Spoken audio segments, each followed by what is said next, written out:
Here we go, another Monday. Going out, it's not even 5:30. Going out for an hour and 12 minutes. Negative split. Planned for 6 miles. It's not gonna happen because it hasn't even gotten down to 70 degrees. And I was hoping that my talking to you guys right now would wake up my dog. You wanna go running? Come here.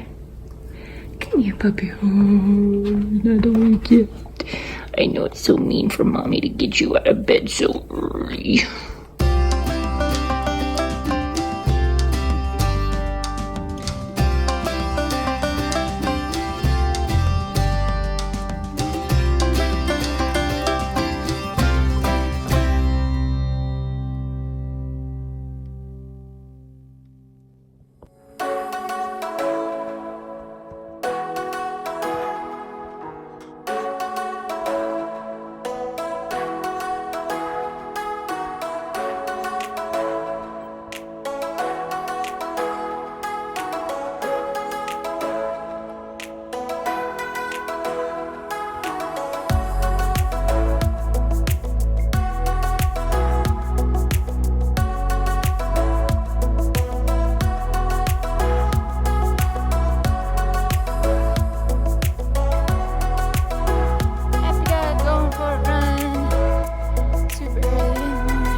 That was 1 hour and 12 minutes on the run this morning. Negative split, I sure did that. Something that I noticed when I'm doing these heart rate training, really sticking in that zone, I actually have found that 17 minute mile in zone 1, once I'm warmed up and a couple miles in, I can actually speed up a little bit and get into more of a natural gait, a natural stride that will keep my heart rate actually still where it is. So if I'm running and my heart rate is 145, I might, after a couple of miles, be able to speed up slightly, take a minute off my pace, do a 15 minute mile, and still stay at that 145 heart rate, maybe around 150. So something as I go forward. Now it's warm this morning and my heart rate started to spike on the second half because it became noticeably warmer, and that will do it. That will do it every time, you guys. Dog. See something now. There's a rabbit out there. But right now I'm going to ease into things. One of the things that I'm doing with all of my runs, obviously making sure I'm getting that warm up in, but I'm also getting the cool down in. So I don't want to finish the run portion of my run at my front door. When I finish my time goal, I will walk and I will allow my heart rate to come back down and ease into it. Then what I do before I walk in the door, and this is going to change as the weather gets cooler, before I walk in the door, I sit down on my front porch and I process the run, and I write some notes in Garmin, and I send it out to Strava, and I send it to Training Peaks. So I'm really thinking about what this run was to me. So I'm putting the run away. That's part of my cool down process. Then I'm not done yet. I go upstairs and I foam roll. And I do some yoga. I'm gonna probably do 5 minutes of yoga just to stretch out the hips again today. Hips and calves.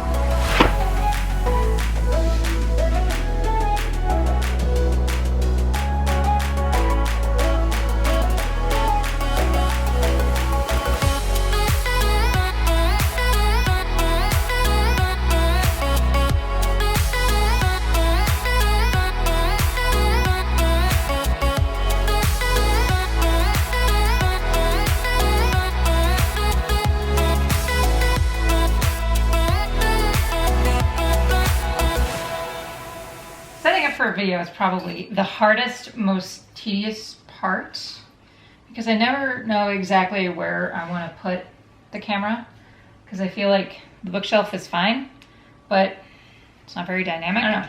It just takes a while, and I have to set it up, then I have to do a light check, and then I have to open blinds or close blinds and turn off lights or turn on lights. By the time I'm all set up, my husband comes home.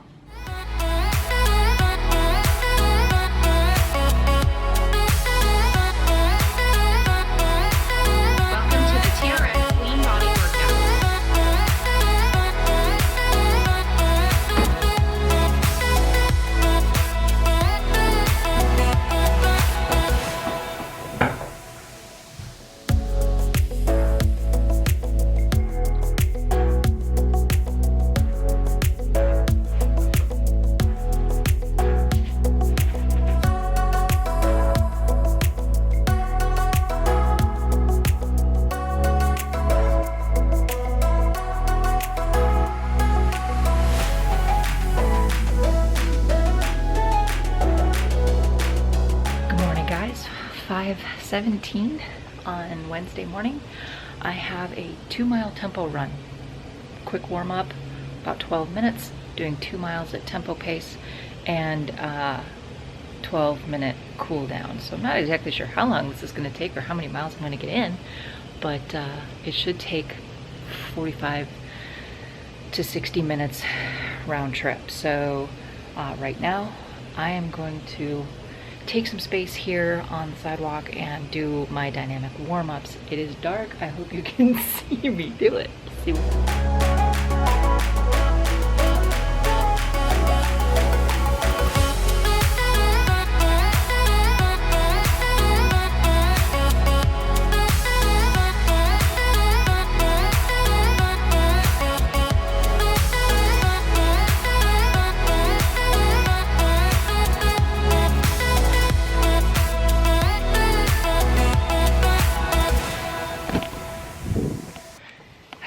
run started. Gotta get my dog. Okay, I am off. Timer has started. Again, 12 minutes of a warm-up, and I am starting with a brisk walk because I want to get my heart rate up a little bit, ease in to the workout without pushing too hard. So I walk, basically I'm halfway down my block, and I walk to the end of the block.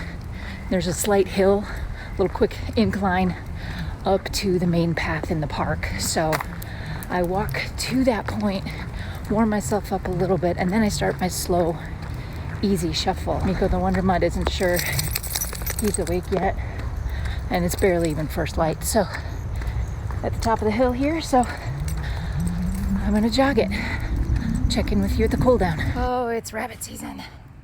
It's rabbit season. You need your rabbits. Workout is over. I don't even know what I did. That was just about 50 minutes, which that makes sense. Day like today, it's a little humid, a little warmer in the morning here, and had a hard time finding and staying in zone 3. It felt really good when I was there. It actually felt so good that I felt I could go a little faster. Well, my watch would tell me, hey, stop it, slow down there, sister. Problem is, I was having so much fun listening to my music. I don't often allow myself to listen to music because of what it does to my excitement level. It just raises my spirits and it gets me excited. So I had to kind of even it out. Come on, let's just slow it down. Recovery heart rate, 125 beats per minute. And that's good. So that's basically when I hit stop on my watch will tell me when my heart rate has come back down into that lower heart rate zone, into that zone 1. So feeling pretty good. That was a good run. It was felt, oh my gosh, you guys, it's so nice to be out running and to be running at speed. I don't get to do it very often, but oh man, this one felt good. So I think the hardest part for me is after a run, post-workout, doing all of this right away. Ideally, you come back from your run and you foam roll and you stretch right away. It's not always possible, is it? For me, I hit my front door and I am immediately on somebody else's timeline. I get my son out of bed and I get him breakfast and get him ready to go. Sometimes I have a few minutes in between, so I try to squeeze in a little bit of foam rolling, work out the kinks from what I was noticing on the run. So unfortunately, I don't always get to it right away, but I do try to get to it. And sometimes I don't even get to it until much later in the day, but something's better than nothing.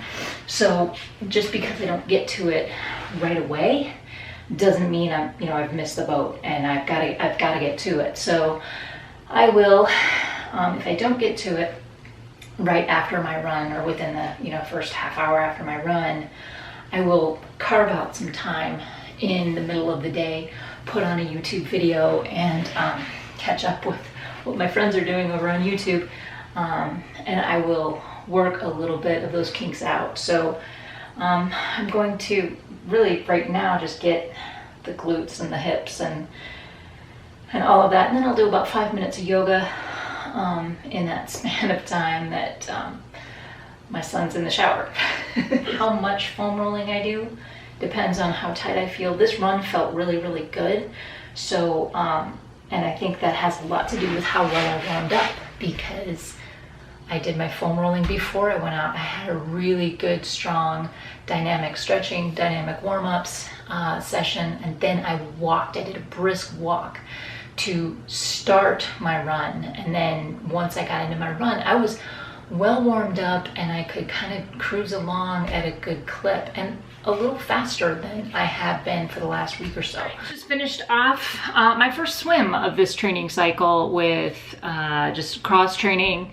I don't even know, hang on, let me look up my stats here. I did a 3x300 skips. So 300 swim, 300 kick, 300 pull. Then I did a 300 to 200 or 100 negative split.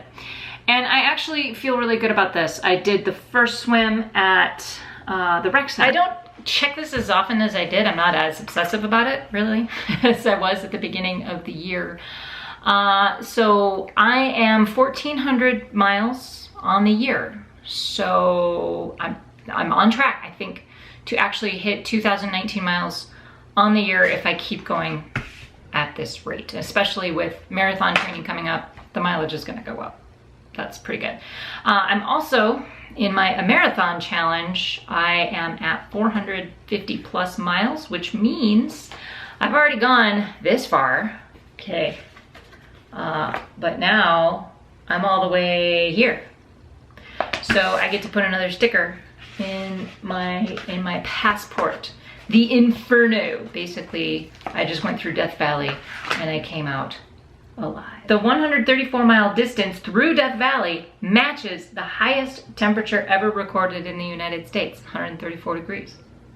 Keep your head down and focus on getting the miles. Most importantly, stay hydrated, whether you're running in Death Valley or anywhere else. Next one is Ramblin' Gambler. I get to go through Vegas. Oh, good morning. Friday morning. I am going out for 4 miles or 48 minutes, no more than an hour. Partly because that's what the plan says, and partly because I just don't have the time. Today is just an easy run. I wasn't as organized this morning as I would like to be for my run this morning, but I did lay out my clothes last night. I have all of my running stuff, all of my lights and all of that stuff in one place. My son has his first cross-country meet this afternoon. We are leaving the school at 1:45, so I can get him down to Southwest Denver, which is like 45 minutes away, Southwest Denver, this afternoon for his meet. So I got to get my run in, get that done, get back, get him out of bed to shower so I can make breakfast and make him breakfast, and then take him to school so I can get to the store. That, guys, that's just the next 3 hours of my days. All right, good morning, you guys. It is Saturday morning, about 6 o'clock, and I'm headed out for a 2-hour long run, up to 10 miles, whichever comes first. It's gonna be 2 hours. It's not warm now, but it's gonna get there. It is coming up on first light now, so sun's gonna be up in half an hour, and it's gonna start to get warm. A little muggy today. We had a huge storm come through last night, which unfortunately canceled my son's cross-country meet, which was really a bummer. Massive storm, lightning in the area. We all had to hunker down inside, so it was pretty bad. But you know, things like that happen. He was in good spirits about it. I just did some foam rolling upstairs, and I'm going to do my dynamic warm-ups. I'm going to take some time to do that, even though I am fighting the sunlight and the warmth, but I need to warm up well because it is such a long run today. This is the longest run I will have done in 4 or 5 months. Yeah, wow, guys. Probably, actually, now that I think about it, probably my longest run since Star Wars. So that's 6 months. Okay, that's 2 hours done. Got pretty warm this morning, so ended up being a little, well, as I expected, ended up being slow-ish, averaging 16-minute miles, which is better than where I was in week 1. It's just a slog. Those long runs get to be a slog, and this is only you know, half of what my long run is gonna end up being. Probably did just over 7 miles, and I'm gonna go home, foam roll, stretch, make some breakfast, get on with the rest of my day. Tomorrow's a rest day. This is where I need to be. Excuse me. Excuse me. Thank you. Okay. Hi. Hi. Yes, hi. So, how do I usually do this after my long run? I get the dog out of my way because after my long run, I will take a full 10 to 15 minute video, maybe even 20 minutes depending on the content, just to foam roll. And I spend that full time foam rolling. Once I've done that, then I go in for the yoga, because what the foam rolling does is it breaks everything back up again. So your muscles are more pliable and they're a little bit more relaxed after a run. So the thing that I use for yoga, and hey, about yoga, by the way, upcoming this week on the podcast, the episode with Laura Fry from Laura Runs and Eats on YouTube is coming out, so you can we're having a conversation about all of the different ways that you can use yoga in your running journey. But for me, this is what I do. I use the Yoga Studio app on my phone. Now, depending on how long I run will depend on the length that I select.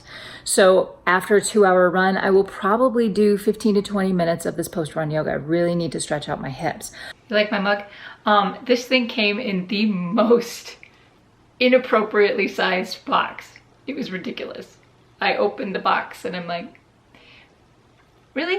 Okay. Hey guys, I'm going to close it out this week, and I showed you a lot about how I prepare for my runs and how I recover from my runs and all of those extras I do to keep myself healthy around my running. Coming up this week, I will kind of give you an insight as to the whys behind warming up and cooling down and how important it really is and how you can use it for your running journey as well. Also on the podcast, like I said, Laura Fry from Laura Runs and Eats on YouTube will be joining us, and honestly, you guys, this was such a fun conversation. We had such a great time chatting. So I think you're going to love this podcast. I'm leaving links to the podcast in the description below. So check those out and hit the subscribe button on iTunes. We would love to have you come back week after week. Speaking of subscribing, please subscribe here, because next week I'm going to be talking about cross training and how I incorporate cross training into my running journey, how frequently I do it,